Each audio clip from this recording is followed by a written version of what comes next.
All right, Coach, Lady Buckeye Invitational this weekend. It's kind of always a precursor, a warm-up, if you will, for the Big Ten Championships. Talk about what you want to get out of this weekend in Columbus. Well, we're looking forward to playing Scarlet. It's always one of our favorite places, and we've got a big stop on the way down planned to former players' parents' house, Emily Bastel, who's now the head coach at University of Florida. Her mom makes some awesome cherry cheesecake, so that's one of the highlights of the trip down, pizza and cherry cheesecake at the Bastel's place. And what we're looking forward to getting out of this weekend is just some good practice against two of the best teams in the Big Ten, Purdue and Ohio State, and just getting into that mode of it's our tournament time now.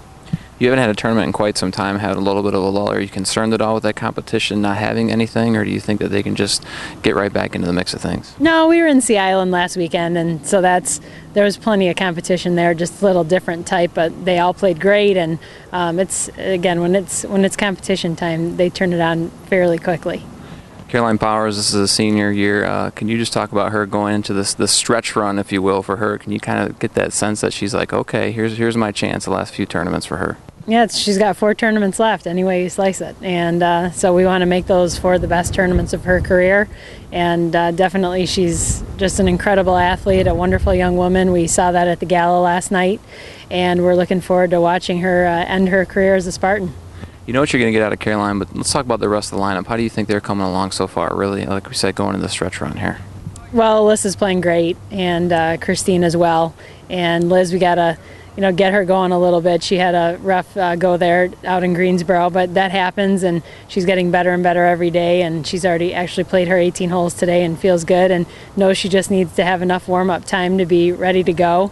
And we're looking forward to having Tricia in the lineup. So she's been, just kind of on the outside looking in, and now she's ready to play. She's been playing great. I'm very impressed with how she's coming along, and this will be her first trip to Scarlet, so that'll be a eye-opening experience playing at the home of Jack Nicklaus, and she's got 5 teammates who have all played there. And Jenny's playing consistently. She's always working very hard on her game, and so we expect great things from the 6 of them. So there's a lot of competition in the lineup, and it's really nice to have that 6, which is really what the Big Ten Championships will be as well. Yes, 6 for Ohio State, 6 for Big Tens, and then we pair it back to 5 again, which that's always one of the interesting situations of our season. And really it's just going to be whoever's playing best at that time, during Ohio State, during Big Tens, and then we're going to have to go with 5 for regionals and nationals. How nice is it to play the Scarlet, of course, that the team is so familiar with year in and year out? Yes, it's great. Well, we haven't driven to a tournament since a year ago, I think. So it's going to be nice to get in the van and have our own, space in the van.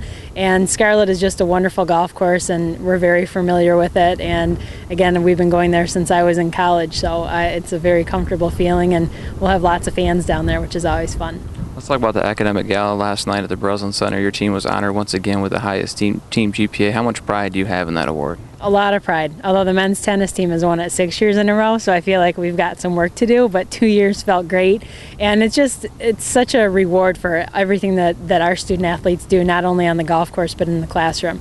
And I think it really just shows what they're willing to do to be the best. And that award means a lot to all of us. They worked very hard for it.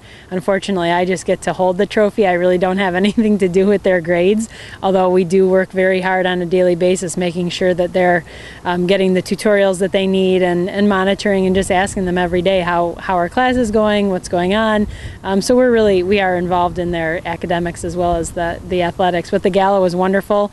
It was in Breslin for the first time ever, and everyone just had so many positive comments. You don't realize that there's a lot of people that have never even been on the Breslin floor, and getting to sit on the floor and then being able to look up and see the silver Spartan head that's underneath the scoreboard was quite a thrill for a lot of people. And again, some of us take a lot of that for granted, and so it was just neat to see the excitement. And I think Angela Monti did just an incredible job of putting on that production.